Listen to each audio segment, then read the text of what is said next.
3월 FOMC가 보름 정도 남았습니다. 자, 이런 상황에 파월 의장이 매우 강경한 매파적 발언을 하면서 주식시장에 긴장감을 다시 불러일으키고 있습니다. 잠시 조용할 줄 알았더니 또다시 파월 의장 눈이 이렇게 무섭게 이렇게 됐어요. 자, 이로 인해서 다시 높아진 금융시장의 불안감, 이것을 우리가 어떻게 봐야 될지 이야기를 드리고자 하는데요. 자, 오늘 증시토크에서는 금융시장을 볼 때 참고할 만한 트리거를 하나 제가 좀 분석을 하다가 찾은 게 있어서 뒷부분에 준비를 해봤습니다. 자, 오늘 증시토크 함께 하시면서 자, 주식시장의 향방 함께 그려보시기 바라겠습니다. 구독, 좋아요, 알림 설정과 함께 증시토크 시작하도록 하겠습니다. 자, 파월 의장이 어제 미국 상원은행위원회 청문회에서 미국 경제지표는 강해요. 그로 인해서 연준이 예상했던 최종 기준금리보다도 높아질 가능성이 커졌습니다. 라는 발언을 했습니다. 위에 표정을 보면 그냥 담담하게 말씀하신 것 같지만 눈을 매처럼 부릅뜨고 발톱도 막 이렇게 내밀고요. 매 발톱처럼 그렇게 강한 발언을 하면서 어제 미국 증시에 불안감을 키우고 증시를 낙폭을 키웠고요. 우리나라 증시도 악영향을 받았습니다. 자, 참고로 작년 말 FOMC 회의에서 미국 연준 위원들이 예상한 기준금리 최종 위치는 5%에서 5.25%로 전망이 됐는데 이것보다도 더 위쪽으로 올라갈 가능성이 커졌습니다. 자, 패드와치에서 이제 국채 관련한 선물을 토대로 예상한 기준금리 최종점을 보게 되면 대략 5%대 중후반까지 높아져 있으니 이미 시장에 좀 불안감이 반영이 되어 있었는데 그것이 조금 더 높아졌을 가능성이 커졌습니다. 이로 인해서 고요했던 시장에 소음이 생기게 되었어요. 자, 지금 화면상의 자료는 패드와치에서 예상한 3월 FOMC 회의에서의 기준금리 위치 위치 확률표라고 할 수 있는데요.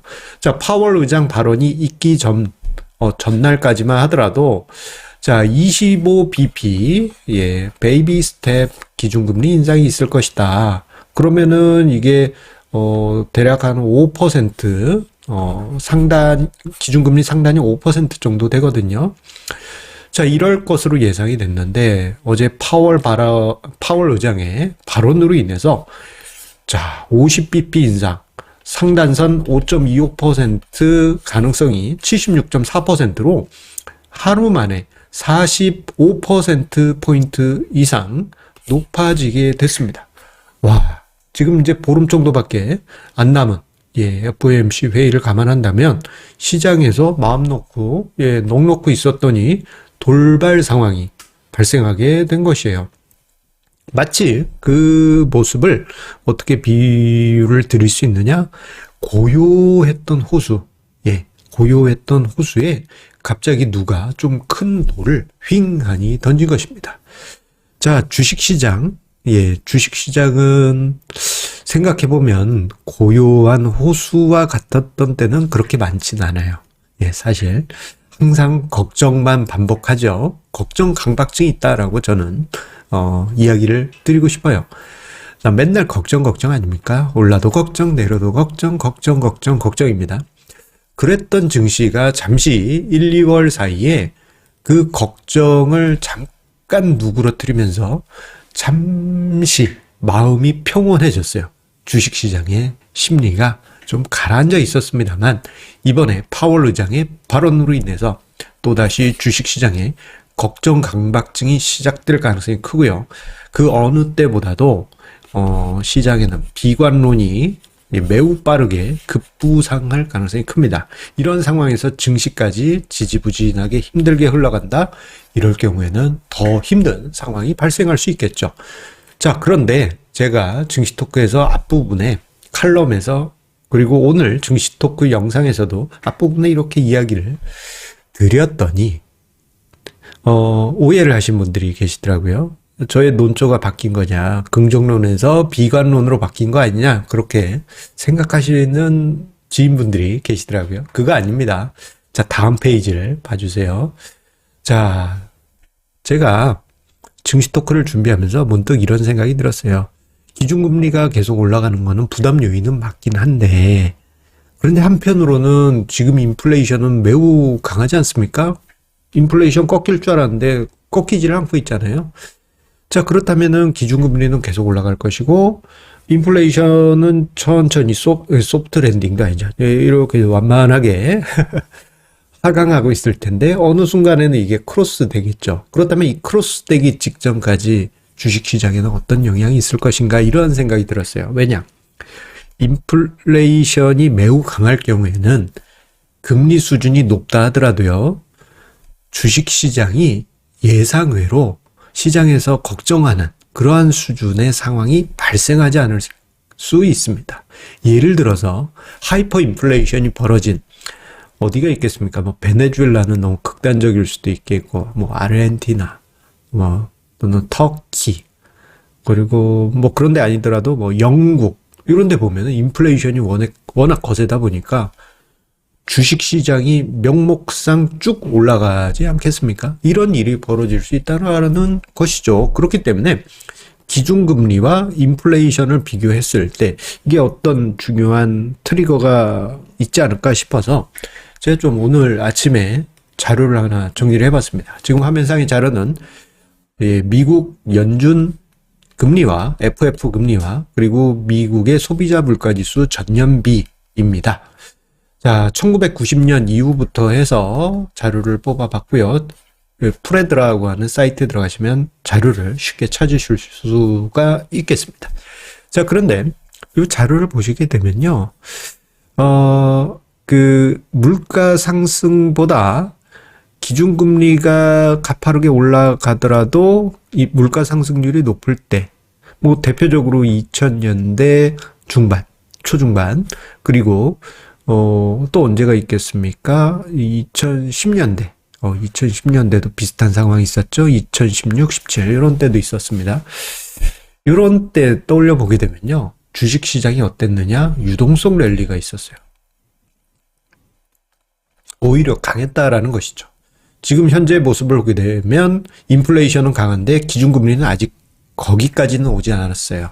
다만 우리가 경계해야 될 부분은 하나 있습니다. 뭐냐면요, 기준금리가 이렇게 강하게 치고 올라갈 때 이렇게 치고 올라가다가 크로스 될 때가 있지 않습니까? 이게 이번에는 언제가 크로스 될지 모르겠습니다. 그 이후에 기준금리가 높은 상황에서 인플레이션이 그거보다 낮다 한다면 주식시장이 체력을 유지할 명분이 줄어들게 됩니다. 그래서 어떤 시간이 흐르고 나면요, 일정 시간이 흐르고 나면은 우리가 지금 어떻게 보면 걱정 강박증 속에 두려워하고 있는 그 일들이 일정 시간이 지난 후에 벌어지게 됩니다. 대략 빠르면 6개월 또는 1에서 2년 뒤에 말이죠. 예를 들어서 2000년대 중반 같은 경우에는 한 2006년 초, 2005년 말 이때 크로스 됐고요. 한 1년 넘게 계속 기준금리가 인플레이션보다도 높은 수준에 있다가 2008년 금융위기 겪었잖아요. 자, 2010년대 중반에도 2018년 이때 이제 크로스 되긴 하였지만 실제 큰 사건은 2020년 코로나 팬데믹 때 발생했죠. 90년대 같은 경우에는 제법 긴 기간 기준금리가 높은 수준에 있었는데, 자, 요 기간에 보면 저쪽 아시아 금융위기 터졌죠. 러시아 이때 당시 부도 났죠. 취약국들의 문제가 발생하였습니다만 미국은 꾸준히 좋다가 2000년 IT 버블 붕괴가 발생했습니다. 자, 이러한 점을 감안해 보면은 지금 현재 우리가 정말 두려워하는 그 걱정, 그 걱정이 뭐 장단기 금리차도 다 역전되어 있기 때문에 가능성은 높은 상황이지만 정작 지금 두려워하기보다는 우리가 저 트리거를 봐야 되지 않겠느냐라는 생각이 듭니다. 즉, 자, 인플레이션은 하락하고 기준금리가 올라가는 와중에 어느 날 크로스가 되겠죠? 그 크로스가 된 시점부터라도 그때 가서, 우리가 걱정하는 게 오히려 낫지 않겠느냐. 그러한 생각이 듭니다. 미리미리 걱정할 필요는 없다라는 점이죠. 이렇게 보면은 시장은 불안할 수도 있습니다. 이게 어떻게 보면 뭐 앞으로 미래란 게 생각보다 금방 찾아올 수도 있는 거잖아요. 자, 그런데 저의 논조가 변한 것이냐? 그건 아닙니다. 저는 시장이 어떻더라도 그냥 뚜벅뚜벅 걸어가시라라는 점을 이야기 드리고 싶어요. 괜히 걱정 강박증에 또다시 빠진 주식시장에 휘둘려서 이러지도 못하고 저러지도 못하고 그렇게 두려워하기보다는 그냥 가야 할 길, 여러분들이 하시고 계신 투자 전략이 있다면 그냥 뚜벅뚜벅 걸어가시는 게 맞다라고 생각합니다. 어차피 올해 주식시장은 난이도가 상이에요. 난이도가 높은 주식시장이죠. 이건 작년 증시토크에서도 이야기 드렸습니다. 그리고 재작년에 이야기 드릴 때도 2022년 증시는 난이도 상이다라는 점을 이야기 드렸는데 대신 2022년하고 23년하고의 차이점이 있죠. 올해 같은 경우 한 번 겪었기 때문에 투자자 여러분들이 한 번 난이도 상을 겪었기 때문에 언제 2022년에 올해는 그런대로 생각보다 담담하게 이겨내실 수가 있습니다. 그렇기 때문에요. 주식시장을 파월 의장 한마디에 이게 막 요동치고 걱정하고 그럴 게 아니고요.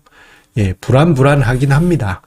하지만 걸어가야 될 그 길을 중간에 겁먹지 마시고 겁이 난다 그러면 자산 배분 전략상 안전자산 비중 그 정도 이제 조금 마사지 해주는 정도로 조절을 해주시고 하시면서 가야 될 길 가면 되지 않겠습니까? 지금의 주식시장 너무 두려워하지 마시고 묵묵히 걸어가시기 바라겠습니다.